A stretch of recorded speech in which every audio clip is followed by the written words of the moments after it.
And asking myself that question is really what my process has been like. What am I learning? Who is teaching me this? Where is this stemming from? We are in another episode of the Living Out Loud discussion series, and today we are talking about intersectional identities and isms, the ones that we often don't talk about in the work of DEI. I am your host, Charmaine Nuts, a relational DEI expert, and we are openly unpacking real-life scenarios and issues that come up in our interactions with each other in different professional settings. The goal of every single episode is to reveal the layers and the nuances in our interactions with each other so we can learn about them as a community that cares about diversity, equity, and inclusion. As always, the thoughts, views, opinions shared in this episode, they are my own and not as a representative of any of the agencies that I work for or am contracted by.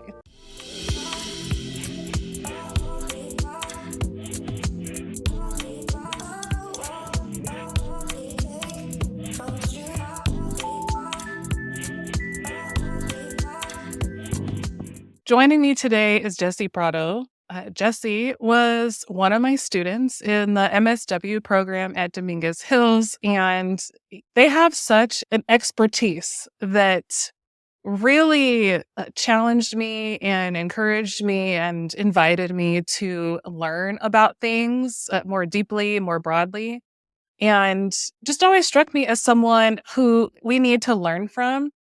And I invited them to an episode to share their expertise, how it came about, and different experiences and workplaces or maybe even college settings that can help us think differently about the work that we're doing. And so what I really like to do is just model what it looks like. Even though I have been doing this work for over 10 years, it's possible to learn from people who we might not traditionally view as experts because of their length of time in the field or whatever other standards and norms we'd like to place on it. Like, well, I've already learned from Jessie, and I am certain that other people can too. So thanks for joining. So glad that you are here. Thank you for having me. This is new for me, for sure. I know. I'm certain that it's a different experience. Would you mind just sharing anything about yourself that you would want us to know? Yeah, as you mentioned, I was a student of yours, so I am a recent MSW graduate from Cal State Dominguez Hills. That I specialized in community mental health, which has always been one of those things that have stricken me as an important or my calling for the most part. Mm. I am a mental health advocate. I love challenging dominant perspectives. I feel like I will forever be a forever learner. So professional growth is always one of those things that I aspire to put in the forefront of what I do. I specialize in topics on LGBTQIA plus, BIPOC, size, and non-traditional relationship structures. Intersectionality is another specialization of mine. I am a first generation queer Salvadorian graduate. And I'm currently offering all affirming spaces of mental health or therapeutic kind of environment for youth in South LA. Yeah. Nice. As you were talking, I realized there's probably going to be these little moments, just like little nuggets that we can pull out so people know the things that we're talking about. Because you say a lot of words that I, you say words that people might, I know for me, I'm like, okay, I might need to look that up, right? I asked you a lot. Can you say what that exactly means? So for people who don't know what all affirming is, I think we can make assumptions. Yeah. Could you just describe that a little bit? Yeah. So all affirming is taking every perspective, every ism, every walk of life into account when interacting in spaces, whether it's professional spaces like being a clinician or just even being an overall human, where you take into account people's race, people's spirituality, their gender, their sexual orientation, their relationship structures, and really encompassing all of that in the way that you interact. Mm, okay. Thank you. I already was, and that's fine. As we need to, we can do that. I think that's also modeling what it looks like to pause people and say, hey, can you share a little bit more about that? I'm certain people don't know what that term is, Yeah. or again, can make assumptions about what it means. I am very aware that I was your instructor, and while we no longer have that relationship, I imagine that could bring up, I don't know, some feelings or thoughts about our dynamic. And I I don't know if anything exists for you that would prohibit you from like showing up and being your authentic self and sharing whatever it is that you'll want to share. But I want to name that is part of something that exists. So is there anything present right now that'd be helpful for us to just lift up and be aware of that could make it an equal space? Now it does feel like an equal space. I think you've provided that from day one when I had you in class. So as the semester kind of progressed, it felt more genuine. I think at first it was for me just reaching out because I felt like, and we've discussed this, where I felt like I was still getting my grounding, and there was a lot of inner struggles of trying to like name and really work through. I'm also a professional. I am also an expert in something. So I do have things to contribute. And it's Yeah. just ripping that band-aid and saying, no, I'm a contributing member of this profession. Oh my gosh, you absolutely are. Of course, I'm not the only one that was learning from you in class. It was just so many nuggets, and not just that. You have a lot of expertise, but the way you are you, Mhm. uh, and not necessarily hiding parts of you. You were you every day in your knowledge and who you are and what you were dealing with. Sometimes you had great days, other days you were not having great days, and all of those were okay. I think you really contributed to the safety that was being built and the trust that was being built in the classroom. I don't know if you're aware of that, but I just remember that being like a really cool part of you. I wasn't aware of that. I'm telling you, it's really cool to see it when it happens. So, all right. I think the first place that we can start is what have been your experiences in workplaces or college settings? I feel like they are college settings and workplaces have very similar dynamics. I don't think we always make that connection. The dynamics are very similar. The question is, what are the things that you are seeing in workplaces that aren't getting acknowledged? There's a few things that do come to mind that for me has been something I'm wanting and continue to explore post grad, which is the conversations of non-traditional sort of relationship structures, what is referred to as ethical or consensual non-monogamy, or sometimes polyamory, which I'll just refer to as E&M, and also conversations of Sizeism, or even the impacts of stepping away from biological families and putting a big emphasis in chosen family. These three topics have been one of those things that, as I have been in a student placement, or as I was a student at Dominguez Hills, I didn't see that be talked about as much. And it transferred over into spaces where I was a professional, where I was an intern, and even those conversations didn't really get brought up. While I Mm, was still going to school, in the job settings, it was things that I would bring to the table where we talked about it and discussed it. Or sometimes my turmoil of wanting to bring it up made me feel uncomfortable, that sometimes I sat with that and realized, no, that was something that I should have challenged a little. So that has been where it's been more prominent. Being at the center, I feel like that's where I felt amongst my people, where we talked about these things, because conversations of being any sort of queer in the spectrum, like whether you were, wherever your sexuality or gender kind of land, it wasn't, it was talked about, but I feel like it gave space for us to discuss other things like that. And I think one of the things that was really impactful was sitting in a training where we talked about Sizeism, and how in a group of maybe 20, 30 of us, there was only a handful of us that mentioned that it is in their curriculum. And even then, they only talked about it for like a day or two at most. Seeing that, I brought it to the table. I brought it to professors, and we've discussed it. And even then, it was, yeah, like we know about that. But I'm like, we know is not the same as Let's talk about this. Yeah. Yeah. Yeah. Yes. Yeah, we know racism's a thing. We get it. Mhm. Thank you for bringing it up to us and then just letting it stay there. And not that racism is the same as other things, but one of the things that you and I had talked about was when we start to make space for other parts of who we are, other identities, it can really feel like there's some sort of competition between them. Like they all don't get, if there's airtime here, then that means that the other stuff isn't as important. Or why are we talking about this? Because this needs to be addressed. Mhm. And I think that there's room for everything. I believe that's part of why you're probably getting the responses that you're getting, where if you lift something up, the other parts that we're really paying attention to feel so significant. It feels like, how am I going to throw that in there too? It feels like that. Even as me, as someone who does that, someone who is constantly intaking information. When you spoke in the classroom and brought up several things, I then thought, how am I gonna weave this in?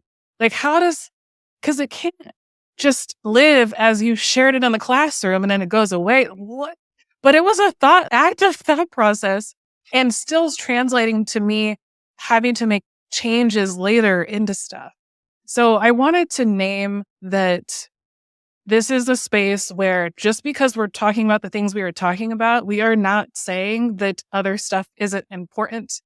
All other isms and all other parts of our identities and life experiences are very much important to who we are. And depending on the person, depending on the context, some may feel more important or relevant at the time. So today we're really zooming in on what you are bringing to the table is something we just have not been thinking about. And it could be helpful too, because you're talking about terms again that I believe a good amount of people know, but in terms of like workspaces or college settings, it's not talked about enough to where we can really understand what we're talking about. So I'd really like to start to unpack what those are for a bit and then like how they even show, like why is it even relevant to employees today? And so that way we can like really paint a good picture of why this is relevant for people to even be aware of. So I think the first thing you were talking about was, let's just start with sizeism. Like sizeism is a thing. We can make assumptions. Could you just share what that is and like, why does it matter to people at work?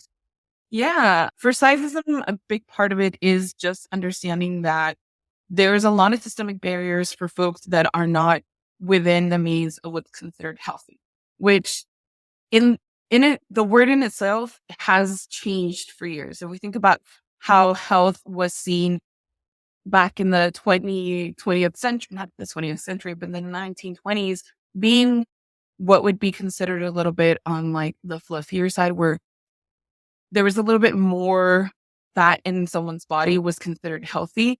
Whereas now having any sort of a large percentage of,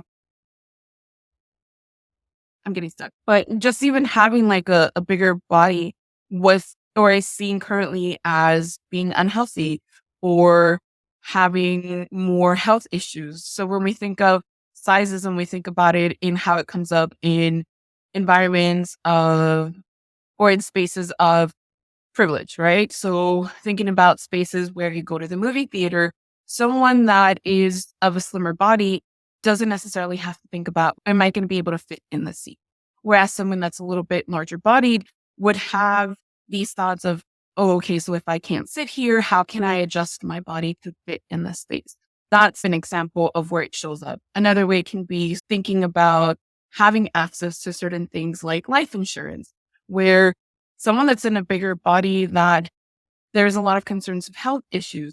So then that might be that the policy would be more expensive for someone that is of a larger body than a smaller body. So then when we think of sizeism is really considering in what spaces or in what environments does someone in a bigger body have to consider multiple aspects that someone that has a smaller body doesn't really have that mental space to really process or really even consider, oh, am I going to be able to go on a plane ride and consider having to purchase two tickets?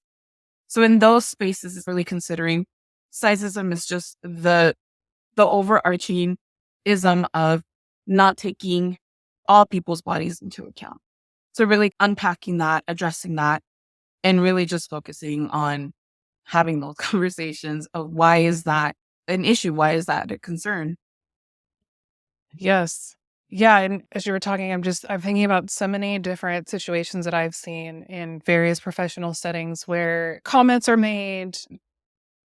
They're not part of the inclusive umbrella oftentimes. When I say that, it can mean a lot of things. It can mean something as simple as when we're doing trainings, there's not like a real diversity of different body types in the images that we're using. That's just one very, very small, tangible thing. But I think what I hear, it's more what I hear Yeah.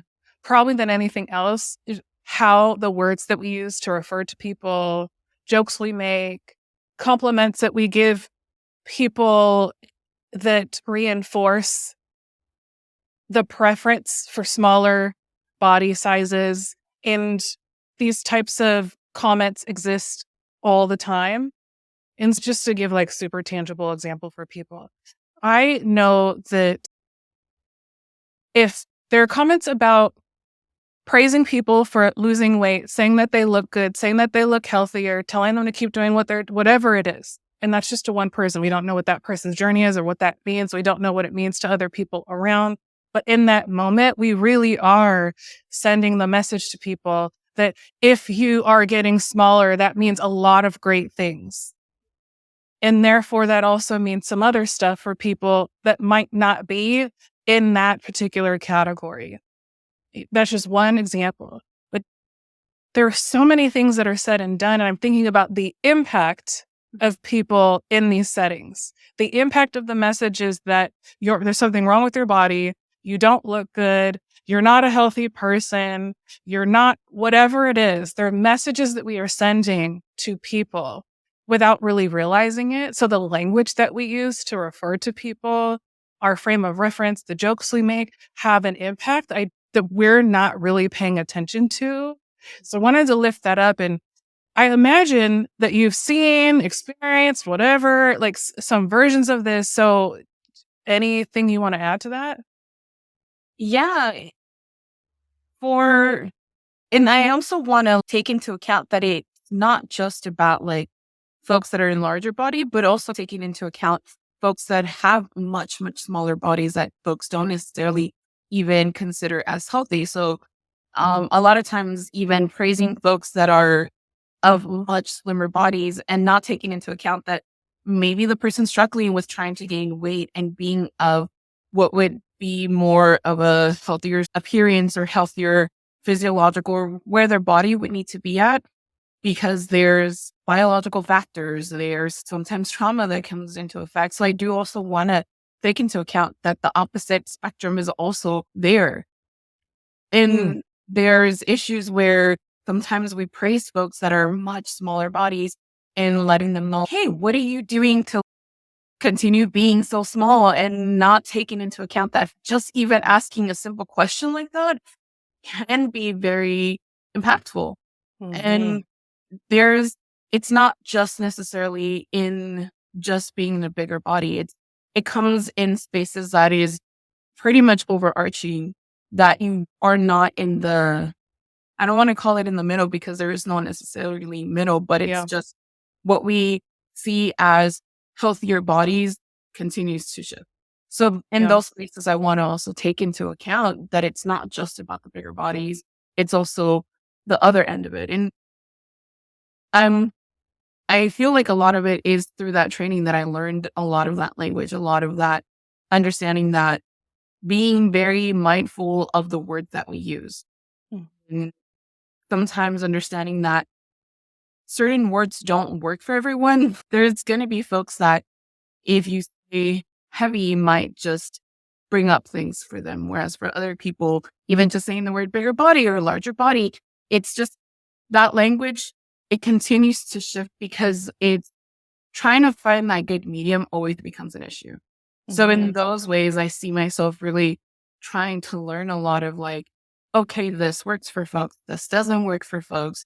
And how can I continue to like be very intentional about the words that I use whether that means that I have to take a moment to like really process, okay, what am I trying to bring? What am I trying to say without just going straight to, and when with something that you mentioned, going straight into complimenting their struggles of losing weight, or even understanding that it's not always about weight and stepping away from that and really taking into account that because there's such a large issue with, or such a large topic on really focusing on people's weights and people's bodies, that this is why it's odd where there's a lot of normalizing talking about losing weight, but there's not a lot of normalizing about how do we step away from that and really focus on why is that an issue? Yeah. Yeah. Thank you for widening our view on even this topic. It's just a really great example of the inclusivity, being inclusive about the things we're being inclusive about. And yeah, it's just, I'm also just thinking when these conversations come up, it often makes me why are we talking about? Sometimes it might matter if we have personal relationships and we know what it is that we're talking about, we're checking out. Sometimes it makes sense. But I'm not talking about like those types of situations. It could be like an all staff meeting or in an individual, whatever it is. They just come up in these like really interesting ways that don't always make sense to even say. Like, why do we have to say something? What's up with the comment about it's not a necessary addition to the conversation? Sometimes it's not even an addition to the conversation. It's just a personal thought we want to say out loud to people.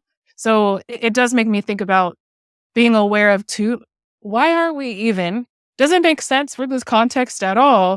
Am I just adding it in? And why am I doing that? And where is it coming from? And what is the impact feels incredibly important.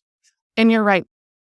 There's enough information and people telling their stories out there now to know that a body type does not indicate health or wellness in any shape or form.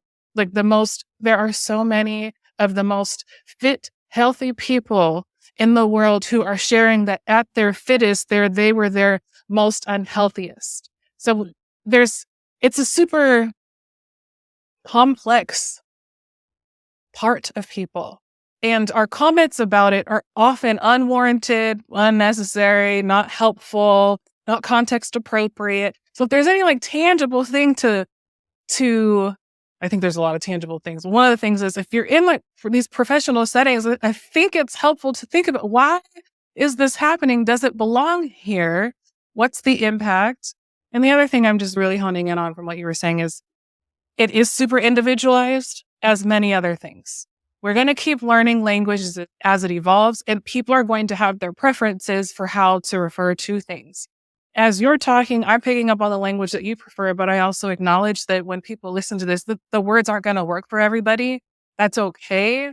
We're normalizing talking about it, and I would hope that people continue to share the things that work for them, because it's not a competition of which one is more important. It's what this is why relationships are important. This is why we really lean in with relational DEI, because we need to know the people and who they are to interact with them in a way that's responsive to who we are as unique people. So I thank you for taking that. I don't even know if we planned to do that. Thank you. It comes up so much. The other thing you mentioned was the non-traditional relationships, and not non-traditional families. And if we could talk about that too and why that's relevant to the workplace, I imagine we'll touch on some similar things in terms of everybody's individualized. But can we just expand a little bit? Like when we say non-traditional families, what is this entailing? So in terms of, you were talking about in workspaces and non-traditional families. I guess the way that I was initially thinking about that, I was thinking about it more in the spaces of educational purposes. And I think when I really started thinking about how it shows up in workspaces, I'm still working on that myself. Like, how do we have conversations of not wanting to be close to relatives that traditionally are seen as this is your parent, you need to be close to them or you need to take them into account. And a lot of it is having to understand and really sit with folks on letting them just tell their stories and not pushing these ideas of that's your mom. Why do you not like inviting these conversations that people might not necessarily be comfortable talking about? Because there's a lot of it. There can be just disconnects with family members based on conflicts, based on traumas, based on experiences, based on just really understanding that as we start getting more in tune on where we are, developing our interests, developing ourselves as individuals, we, to some degree, start learning that it is okay to choose having these very strict boundaries around who and what you're willing to invite into your life. And in workspaces, sometimes it can be very difficult talking about not really engaging in family events. And what comes to mind sometimes it's holidays and just talking about, oh, what are you going to do with, are you going to go visit your families during the winter? Are you going to go visit your family during Thanksgiving? And Mhm. in itself, when in workspaces, taking these things into account on how do we invite conversations and normalizing that sometimes folks don't necessarily need to go out and spend aching hours with biological families or blood family that really just feels like it's overly taxing for them. Mhm. So that's in how I see having these type of conversations come up in workspaces. Whereas in more on the higher ed, I think that there isn't much focus on teaching folks the importance of chosen family. For myself, I see it more in spaces or with people that identify in any sort of like LGBTQI plus community where a lot of it is finding your people, finding the people that really feel like family and really using them as a representation of you feeling comfortable, of finding a safe space for you to be able to grow and develop, where you're stepping away from rejection, you're stepping away from having to feel like you're not good enough. Mhm. So in higher education, I feel like there isn't a curriculum on that. There isn't talks about the importance on that. And if there is, it's just always very limited in the sense of, oh yeah, sometimes chosen family can be very important for folks. And then Mhm. we move on.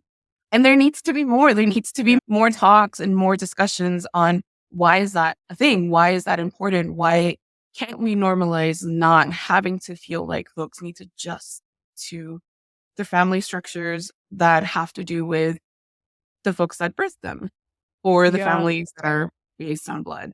So in those settings, that's where I feel like it's really important to really have these type of discussions. And even understanding that the chosen family can sometimes have people that are relatives that they themselves can choose to just say, hey, these are my top 5 folks, and maybe only 2 of them are really my blood folks, and the rest of them are people that I've met that have really helped develop me as who I am. Yeah, like all your really if I just took everything that you said and just conceptualized it for myself, it's a great example of how this is another complex part. When we talk about intersectional identities, every part of who we are has its own complexities. And if I were to zoom out and think, okay, I'm a professional or I'm trying to do differently, what does this really mean for me? What I was hearing in there is something I see a lot, and that's people ask a lot of leading questions, and we could be better about asking more open questions. So when I say leading question, we ask, are you going to go do this with family? We ask questions with our lens, and we already put like a category on it because we associate I'm just going to use yours, holidays with families, Yeah. which could be the case for a lot of people, could be the case for you, but isn't the case for everybody. When we ask leading questions, we could unintentionally be bringing some stuff up for people that we don't know. Developing our ability to ask more open questions, curious questions, that gives people space to answer outside of the box that we set for them can be very helpful if there's time coming up. I know I've still been working on it. When time's coming up, I don't even know if people celebrate the things that I be celebrating. I'll be like, hey, we have some time coming up. And in my mind is coming the question. It's coming out to just ask exactly what you're saying. It's literally processing. And I'm like, don't ask that. So then I say stuff that sounds like, hey, we have some time coming up. You got any plans going on? It's just, you got any plans going on? You could say whatever you want, whatever. But if I ask, hey, Thanksgiving is coming up. Are you spending it? Not only is it the family, it's the Thanksgiving. There's other parts going on here. Something that people could really do is learn to ask open questions that do not put people in a box. And then you don't have to worry so much about saying the wrong thing, doing the wrong thing. You get to hear how people are explaining their lives to you. And then you can use the words that they're using to engage back. Because if I asked you the similar question and said, hey, there's some time coming up. Do you have any plans? Anything you're excited about? Maybe not excited about. You're going to say whatever you say. I'm going to go here with my wife. I'm going to go here with blah, blah, blah. Or no, I'm not going to do anything. It's going to be a terrible time. Whatever you decide to say, you can say. So I know it. Let me just stop there. I think I can go in a lot of different places. I tend to do that in my mind. But that was just like, we don't have to put people in boxes when we're talking to them. We can use way more open language and just be fine. Be just fine. Last little piece is you said NEM, ethical non-monogamy. So same thing. What are we talking about? And then we'll draw the connection to why does this even matter at work? So for ENM, there's so much, and I'm also still learning a lot from it. And a lot of it comes from personal experiences of leading groups, leading conversations, and leading in the most minimal way, because it's really me sitting and listening to these folks that are experiencing it every single day of their lives, and me understanding that a lot of it, I've started to understand myself on where I fit in that and how it's come up or has not come up in a lot of spaces where I feel like it's really important to talk about.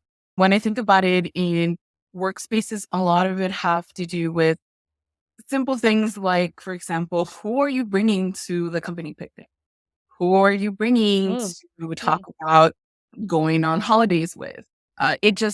There's so many nuances, and a lot of it stems from biases. A lot of it stems from these stereotypes of what E&M relationship styles look like, or what are their quote unquote underlying reasons for wanting to engage in these sort of relationship structures. And a lot of it is just really a big based around biases of sexuality and wanting to be more explorative in terms of who they want to engage in those acts with, or these ideas of wanting to be just unfaithful. And it doesn't really stem from that. It stems a lot from having these connected relationships with folks that traditionally might be frowned upon, because we think about relationship privilege. We think about how we think of relationships being just two individuals being romantically together, and it's not always like that. So in professional spaces, it really comes up in like discussing what it looks like to have a coworker that might have multiple partners, and stepping away from, and this goes beyond just like E&M, also considering just sexuality as a factor, like stepping away from using terms like wife and husband to going with spouses or significant others or whatever that might feel more comfortable to say. Because stepping away from that, you're allowing folks to explore where they might be comfortable disclosing their relationship structures with you. And in professional settings or in workspaces, it comes up not only in the conversations that we have, but also it comes up in where we start offering like health insurance, in where privilege or couple privilege comes in that, where a lot of times it's not giving an option of, okay, when you start signing up for health insurance, it has to be a significant other, you can't, or your dependents. So it doesn't give a lot of leeway to think about, I'm having these other folks that I want to put into my life, that I want to allow them to have coverage, and you can't because it just isn't offered. Or sometimes it's not wanting to engage in these conversations because of a lot of the comments that are made, a lot of the not wanting to come up in these spaces or come out in these spaces that it's not traditionally talked about. So Mhm. when I think about what or how to engage those type Mm. of conversations in workspaces, is being open and intentional about not only the language that we use, but also intentional in having a very open mind without having to say these additional comments of, oh, but is it your significant other going to get upset because you're seeing someone else more? A lot Mm. of it has Mhm. to be understanding that even in folks in non-traditional sort of relationships or in a relationships, different. It looks different for everyone. Being curious is really important. Being mindful of sitting and taking that in. Again, stepping away from really wanting to say something or throwing your ideas of what it looks like, allowing them to guide you in what they're willing to one share with you, and to sitting with that. Sitting with it is really hard sometimes for individuals, and acknowledging that. But also understanding that folks might not want to be your teachers. They might not want to teach you what this looks like, and really being okay with that, which means not asking extra questions about what it is that they do with certain folks, or not Yeah. doing that. Yes. Yes. Yes. Thank you. Yeah. I, sorry, I have a bunch of thoughts. I'm thinking about things that I've seen and heard myself. And in some way, like the other topics we're talking about, not having to ask these like leading questions, or does it even make sense to even ask some of the things that we're asking? We ask people in non-monogamous relationships things and questions we wouldn't ask other people. Sometimes it can make sense if you're in a conversation and it makes sense. But we just got a lot of like wonderings and questions that we would just ask because of the things we think. And then what I've seen a lot though is because of the bias, because the things that we associate with non-monogamy, comes so much judgment, and it comes out. I've seen it come out whether people want it to or not. There are beliefs that people have, and it's cool if people have their beliefs. There's no problem. I have mine too. It doesn't mean that my belief somehow means that theirs is wrong. Mine is right for me, theirs is right for them. And there's so much about ethical non-monogamy that people don't understand, like how people even arrive to these different relationships, what goes into creating them and maintaining them, and how other people know what's going on. There's just so many things that people don't know. I think a really big starting point for people is to learn about it. It's not something that I think people associate, I'm going to learn about ethical non-monogamy if I'm interested in, to me, people associate it with sex therapy or something, or cake. And it's like over here. Mhm. It's like, it's in this bucket. It's fine. It can be in the bucket, I guess. Other things can be in the bucket, but it's not a thing to have over in a bucket with some other stuff off to the side. Like all of those are parts of people that people do very intentionally, safely, ethically. It's not what people are thinking it is. Yeah. It's so at work, if you are a professional, I think a great starting point, if you don't even know what this stuff is, I really think you should learn it, because you said bias, like the bias that we associate particularly with this just is just so not what it is. Step one, please learn what that means. And then two, like the other stuff that we're talking about, be aware of the language that we're using. Are we putting people into boxes with the language? Spouse is a great change. And sometimes people don't even want to get married. And that's fine too. It's fine. Just being really aware of what we're using. So if we say, are there any important people in your life? People can answer that however they choose to. I could be like, yeah, I have my cat. That's what I'm trying to tell you today. I have a cat that's in my life. I know it's person, but not a person, but that's the answer to the question. It's just get good at asking open questions and let people answer it. And then you know where they're comfortable going and we don't have to put people into boxes. When we ask open questions, we help model what it looks like to be curious and not put people in boxes. And then for other people around, because we could be having individual conversations in a group space, we could be facilitating an experience with multiple people. And when we come in with these boxes, we could be doing so much unintentional stuff to people around, so much, because we don't know what people's stories are or struggles or whatever it was that got them to where they're at. Get really good at asking open questions. I just learned how to do that in practice. Yeah, also being very intentional about the things that we use in the language that's being used, being very mindful of questions that generate conversations of, oh, let's do icebreakers, right?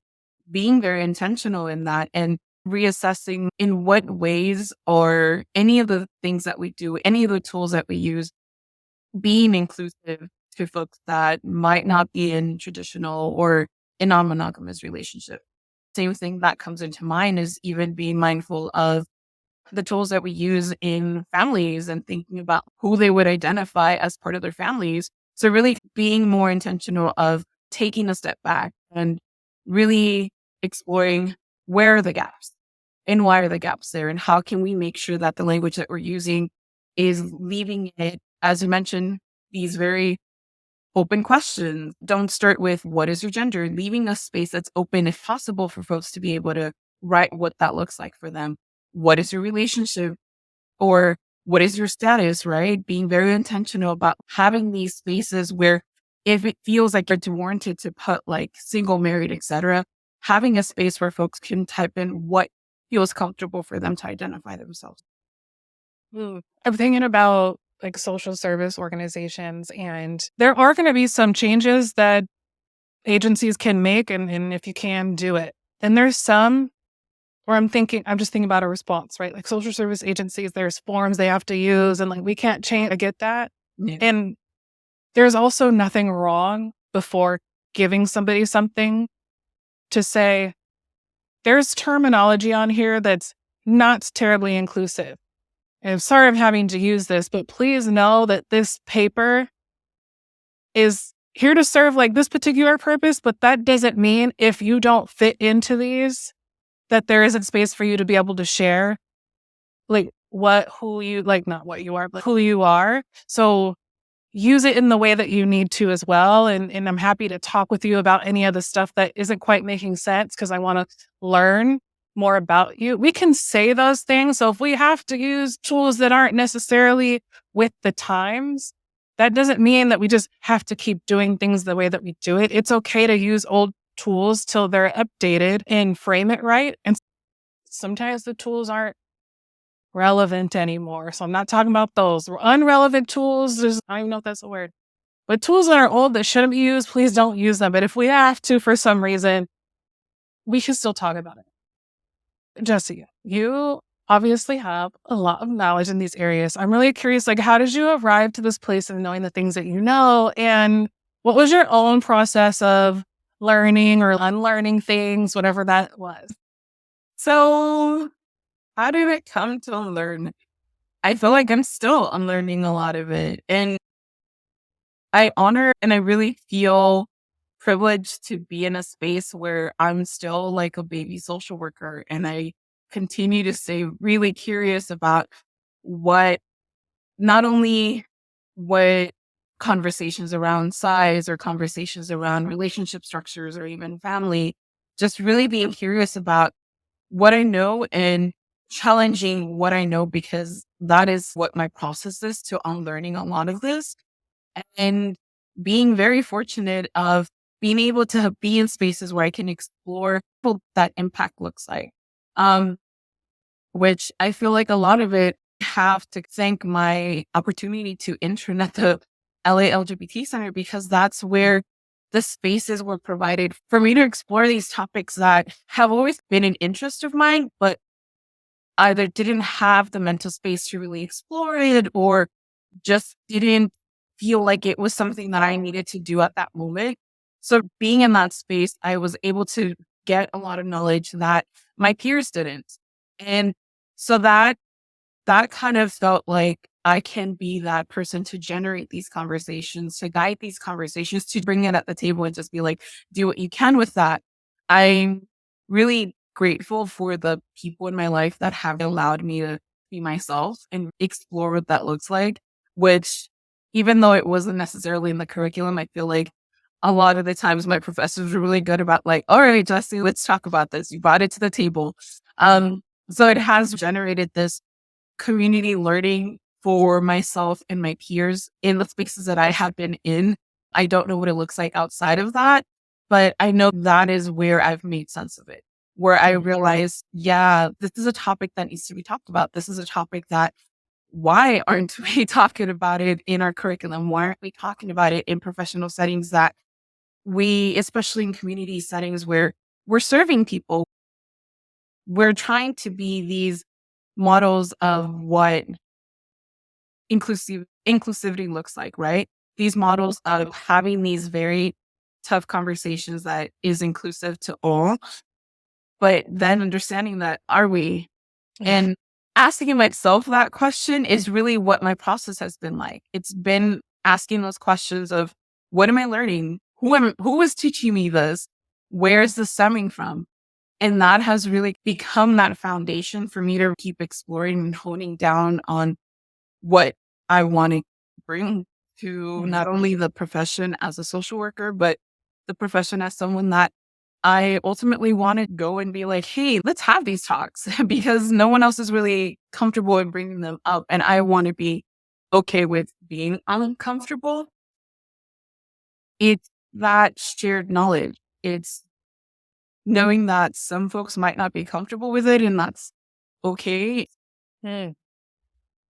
You There are some people in the world who are like totally fine with that space of whatever. I'm going to learn stuff and I might not know it all. And when I hear it, I'm going to shift. And I believe I'm one of those people. But the reason I'm really bringing this up is because I believe that people see people like us and think that it's easy or without struggle.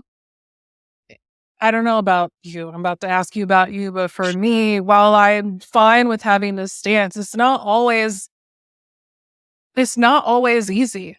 It like really requires me to be, what am I going to do with this information? I have my own thing. I'm wondering, if is this a thing that you experience? And if you could share the struggle too, I think not that we're not human, but I really think that people need to understand we understand it's hard too. Have you had any struggle moments with your learning process, even though you are okay with it? Yes, yes. Short answer, yes. And I think a big part of it does come with being a person of color, being queer, being all of these intersectional identities that brings a lot of isms in my life that sometimes have really made it difficult for me to want to bring up these conversations and continue to learn from myself that my expertise really lie in a lot of my lived experiences and in my willingness to want to bring in these conversations or bringing it to the table as whatever it might come out of. And it's hard. It's still hard when I think of spaces where I'm someone that's new and how much of roughing the boat can I really do without necessarily having to feel like here, I've only been here for a week. This is what I think needs to get changed. Right. In those ways, it still feels like I'm still having to sit with being uncomfortable or even bringing up being my own little cheerleader when someone has to do it. And if it's not you, like no one else is going to do that. And I don't necessarily say that in the sense where I have to be the only one that has to bring those conversations into the table in spaces that I'm in. And recognizing that sometimes that does come with my own sets of privileges because of not only my lived experience, but also going to like a graduate program, having a population in my school that is primarily folks of color, and us all talking and discussing what our lived experience has been in this field, I'm more comfortable in bringing them up versus in other spaces where I'm the new person there. And how can I bring that without feeling like it is my quote unquote duty to do? Yes, I get that a lot.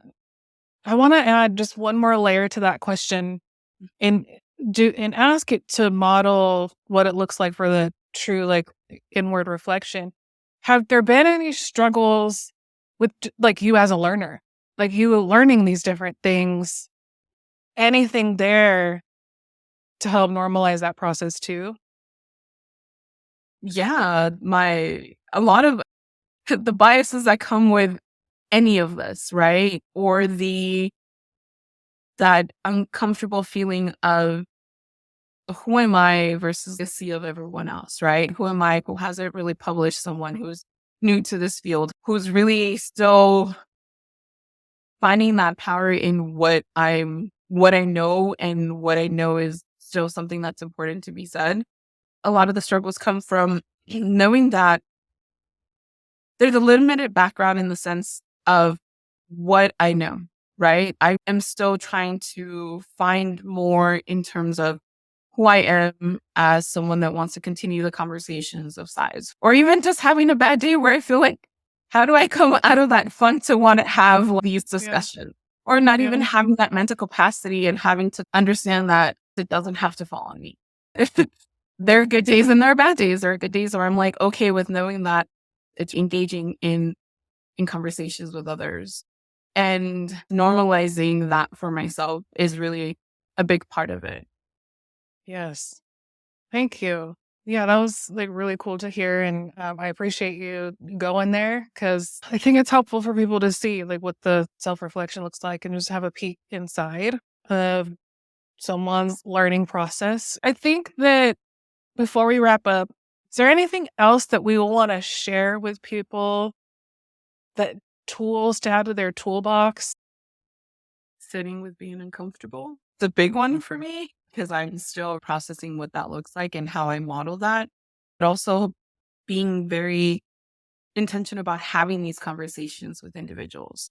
I think sometimes there's there's a lot of what feels like talking to people, right? Here's what I've learned. This is what you need to do, right? Whereas now it feels like, let's collaborate, having that open mind, understanding that because you're sitting with that and you're having these open discussions with individuals, you're collaborating, you're finding ways to challenge these beliefs that we might have about what size looks like, what non-monogamous looks like, what family structures look like. Yeah. Yes. I completely agree. Building people's capacity to be in discomfort is, oh my goodness, required. I think is the best way I could say that. It's required. None of this stuff is going to always feel good. And we are going to always be learning. We are. I learned some things today too. To me, I've already said it a couple times in our convo. The biggest thing to me that people, if you learn to phrase your questions much more openly, that means you would have to think about how your questions are framed and why they're framed that way. But if you really learn to practice that, like I said, the things go through my mind with my lens, and then I have to realize, okay, that's what I think. How can I ask an open question? So I'm not saying don't engage with people if you don't understand it. It's not that. When you ask open questions, you're going to release yourself of a lot of the boxes that we put people in. Definitely. And if the goal is you're wanting to connect with people, learn who they are, have better working relationships, whatever it is, and you open a much wider space for them to fill it, you can understand the uniqueness of people in a much different way, a much different way. To me, that's like the top of the list. Yeah. And I hadn't necessarily thought about teaching that as a tool, but that's a tool that I believe I will be teaching. I honestly, I appreciate this conversation. It really lifted it up for me. It's just a thing that people can really learn. Just imagine if people learned how to ask way more open questions, what would happen? Even in the areas we're talking about, the areas we're not talking about, if people got to fill in the space on their own, game changer. So thank you so much for being here with me and get me to really think. You always do that. You always get me thinking. I am certain that people benefit from this conversation. So if people want to get in touch with you, what is the best way they can do that? They can check me out in LinkedIn. I will link your LinkedIn in the description. All right. If you are listening to this and found it valuable, please share this episode with people in your network. Share, subscribe on whatever platform is good with you. We're really encouraging, engaging in dialogue around the discussions that we're having. So take this and engage in discussions with the people in your network. That could be a supervisor, your teams, anybody. But just talk about what we're talking about and figure out like what that means for you. If you want to get in touch with me, you can go to my website at livingunapologetically.com. On there, there's all kinds of freebies. You can have access to my book, Bias Conscious Leadership, a framework for leading with action and accountability. You got links to all my socials, and wherever you are, I can be. Let's be connected. Thank you so much for listening or watching, and I hope to connect soon. Until then, bye.